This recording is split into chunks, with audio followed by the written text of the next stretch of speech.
Welcome back to PremoDonnas. I'm Mishka. And I'm Emperiam. Today on the pod, we have the interview with Winona Fighter from All Your Friends Fest, one of the most exciting new bands shaking up the alt and punk scene, in my opinion. Based in Nashville, these three bring contagious energy, catchy hooks, and raw honesty. We talk about how they got their start, what inspired their sound, and what it's like building a band that's loud, fun, and totally unfiltered. If you like music with heart, edge, and a little chaos, you're going to love them, so let's get into it.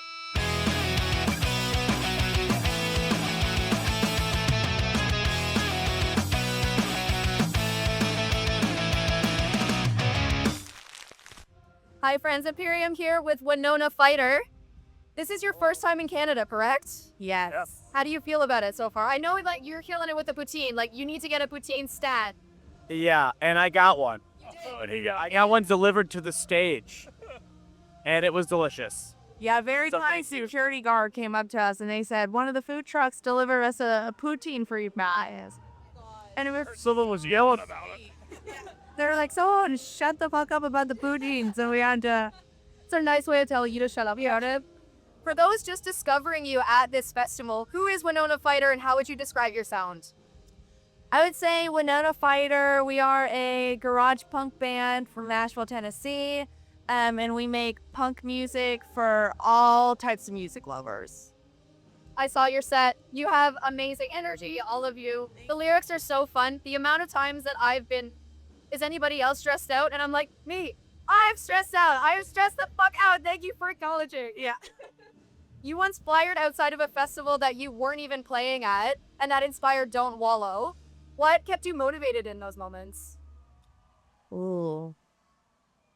I think just the love for what we were doing, it's we knew we were left to center and we knew we weren't trying to chase like a viral moment. Like we loved playing shows and that's how we wanted to get to where we wanted to be. So for me, I think personally it was just a pure love of doing what we were doing. It is what has kind of kept my head above water. For me, it was handing a flyer to somebody and saying, "Hey, do you want to listen to some new punk music?" And they were like, "No, I like old punk music," and that kept me going as just kind of like a One day we'll be old. that, but then also we'll show you I like that. kind of thing. And now look at you guys. You're playing on a festival. You're on tour right now. Yeah, Chef Tour. You just released your album. And I saw on Reddit that you replied to some comments. A lot of people were kind of complaining that you re-released some things. Do you want to give us a little more insight as to why that was a strategy for this album release? Yeah, we just it's our debut record. And so we thought, okay, well, what best represents us? If someone's listening to Winona Fighter for the first time, what songs do we want them to hear? And so, yeah, we had like released some singles, and in those singles we felt like they really represented us as a band, the overall sound. So why wouldn't we put them on our debut record? Because, 20% of people are going to be fans or have listened to us already. But then 80% of people picking up that record and listening to it are going to have never heard a dang thing from us. So that I feel like that was kind of like the big thought behind it. Well said. Yeah. As a newer band, do you find it hard to kind of get yourself out there with all of this focus on nostalgia culture? Interesting. I don't know. I think kind of back to what Chloe said earlier about just like being in it kind of for the love of the game. Like if nobody showed up, which has happened before back in the early days, we would still be doing it. So I think we're just kind of a band that puts their head down and grinds. So it's sometimes easiest to just kind of shut off what else is going on out there and just kind of do what we do. So in that respect, I feel like no pressure about it, I guess. Coco, you moved from Boston to Nashville, and then the band kind of formed. What is the Nashville scene like versus the Boston one? What inspired the move? Oh, it's completely different. I originally moved to go to college, which did not last very long. But yeah, I would say like the Boston hardcore punk scene was very open, very accepting, I was 12 years old playing drums with my first punk band, and I could go play shows with grown men working blue collar jobs. It's a very open community, and I think Nashville has a definitely a budding and growing alternative community now. But when I first moved there, it was there's just nothing at all. It was just pure country. But I think now it's really nice. I think there are a lot of people who want to see a change in the scene and the community. And so I think if we can, I think if Nashville can make the scene, the alternative punk scene, less industry based and more communal, then I think it can have the same beauty that the Boston scene had. But I think right now it's just too industry focused. For people who don't know what industry focus means, can you provide a little more? Yeah, I would say, you know, oh, I'm playing this show and, you know, there's maybe someone in the crowd who's gonna, or like this person, you know, this label or this person, or, you know, just, oh, I'm playing a show and I'm playing it solely to meet the right people instead of, oh, I'm playing the show and I'm doing it for the love of it. Yeah. Oh, because Nashville has a lot of label space there, you have booking agents and management companies, and it's just really an epicenter for like music industry. So, yeah. Trying to impress the suits kind of thing. Yeah. And it's like at the end of the day, I think what matters is, and what we try to do with our music, even though we are playing on kind of like this grander scale now, is the community comes first. You know, the fans and the audience comes first. And we love our team. We love our label, our agents, our manager. But we're going to do what's best for the fans at 9 times out of 10. Yeah. That keeps you true to the art as well. Which track started out totally different than it ended up? Are You Famous? Oh, yeah. Yeah. I was gonna say that or Johnny's Dead. Oh, yeah. Oh, yeah. Yeah. Yeah, we almost scrapped Johnny's Dead. And then I think I sent a text to you guys. And I was like, we can't let this song die. What if it was a little faster? What if it was faster? Faster and more intense. Can you tell us a song of yours that means the most to you right now and why? Should we each do one? Sure. I would say for me, Johnny's Dead. I wrote about, it was inspired by some of the very first bands I was in and just some of the people I worked with who I felt like were going to have these great careers, and then other shit got in the way. So now, like, being in this situation that we're in, it feels a little, I don't know if like survivor's guilt is the right word for it, but it just feels a little like, oh, I assumed the others would be here instead of myself, but I'm also like really, you know, glad that I'm in the position that I'm in. Statistically, I mean, it's really hard for your first band to hop off, for lack of a better term, right? Yeah. You kind of need to figure out how everything goes, and then once you got it, once you all click, it makes it a little bit easier to up all together. Oh, go ahead. Sorry. You said if you're comfortable, you're not doing enough. What's been your most uncomfortable but necessary moment as a band?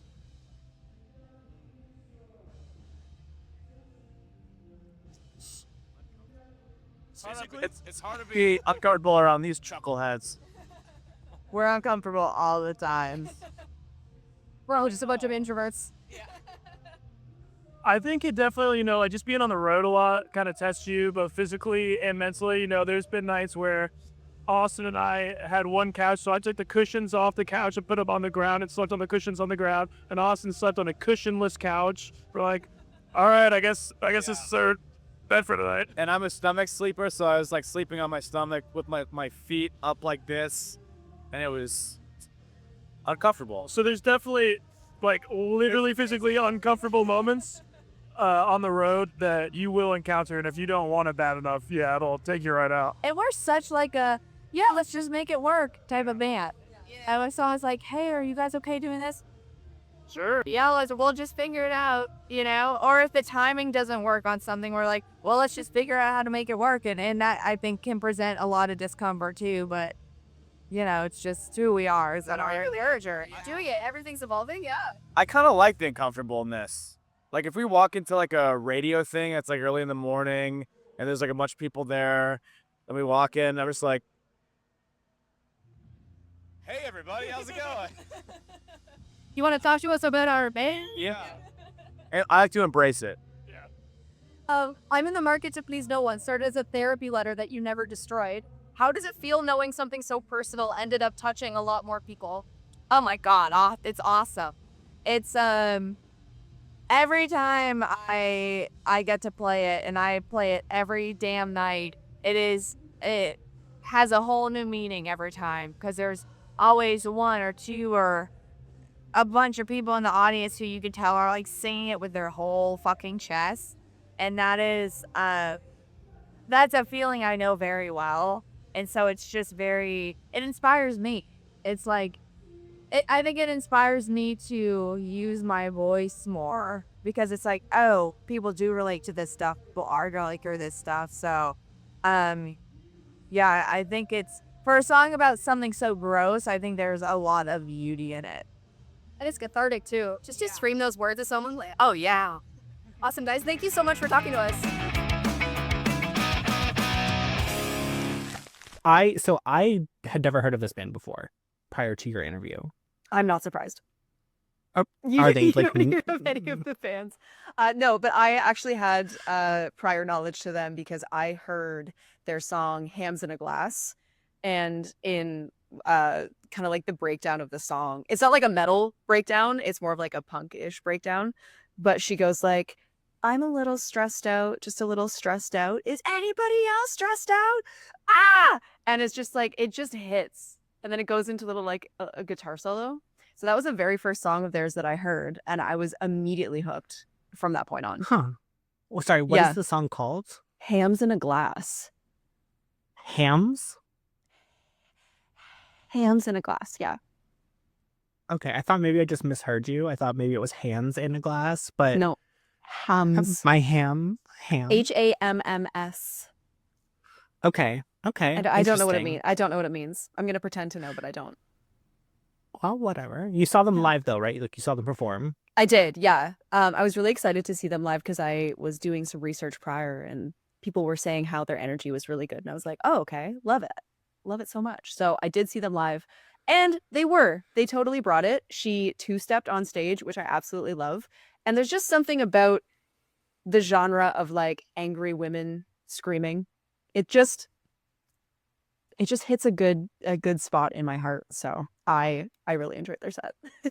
I'm excited to see them at Warped Tour. I have plans to attend the one in November, since obviously the Long Beach one just passed. So I want to see them again, see if it's a little bit different or if it's the same kind of energy. I want to see how big the crowd is, because they have actually been doing really well. I'm very proud of them.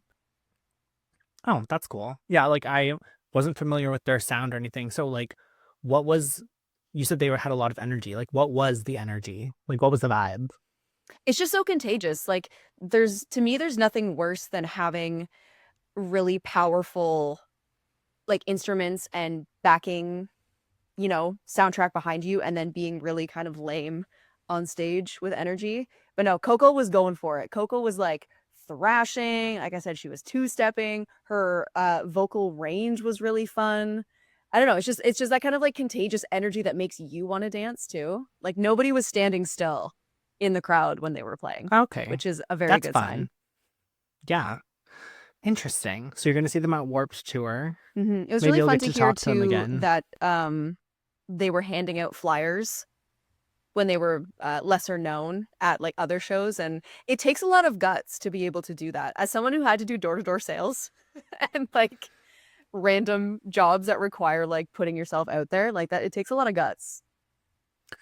Yeah. And they talked a couple times during the interview about how like they really were doing a lot of that stuff at the beginning, like handing out flyers and stuff, really for like the love of what they do.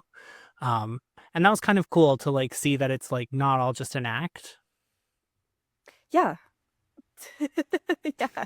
Well, it's like that DIY punk ethos, Well, yeah, and I feel like I don't know if I'd say a lot of bands, but like anyone in the mainstream, either they're like a legacy act, and they've been around for a long time and like this is just what they do, or there's like this. It was kind don't of know. funny too, like looking back on it now, the tarp that was behind us, like the backdrop tarp, we could have taken like a couple steps back, but I think I was just so locked in and like trying to concentrate on their responses and what I was going to say next to like keep the interview flowing. And it became my detriment too, because I did ask a question and then forgot to let the other members of the band answer. So that's on me. LOL. But you know what though, like was that the last interview of the day for you? Yeah, it was. So Okay. I was a little cooked at that point, but I really did want to talk to them, especially after seeing their set. I was like, oh no, I am actually really excited to see where they come from and like get to know a little bit more of their background and how they do things. And I was not disappointed. So if you like punk music and, you know, angry screaming and catchy hooks, Winona Fighter is the band for you. I highly recommend I you check love them a out. catchy hook. I love a catchy hook. So yeah, but go give them a listen, check them out on socials, and yeah. I think this would be a good time to mention that we are taking a wee break. Just a wee one. Just a wee one. Yeah, I have not been able to give this podcast the time that it needs to grow it. So we're gonna take a little break and come back in the new year, perhaps, maybe sooner. We have some plans kind of Maybe. in the works. So I can't give a definitive timeline or date at this point, but we're not going away forever, but just for now, Yeah, for a little bit. As I've always said, it's hard to get rid of me. So It we'll be really back. You'll is. see us again. But yeah, we definitely need hey now. We definitely need a little bit of a breather to kind of iron some things out. But yeah, thank you so much for listening. Be sure to check us out on Instagram and on TikTok. PremoDonnas Smash Pod. that like button, hit subscribe. Sorry, I just always want to be that Okay, white Mr. man Beast, screaming calm at down. YouTube. Yeah, sorry. Okay. Okay, we love you all. We will see you very soon, and enjoy the rest of the summer. Have a great summer. Bye.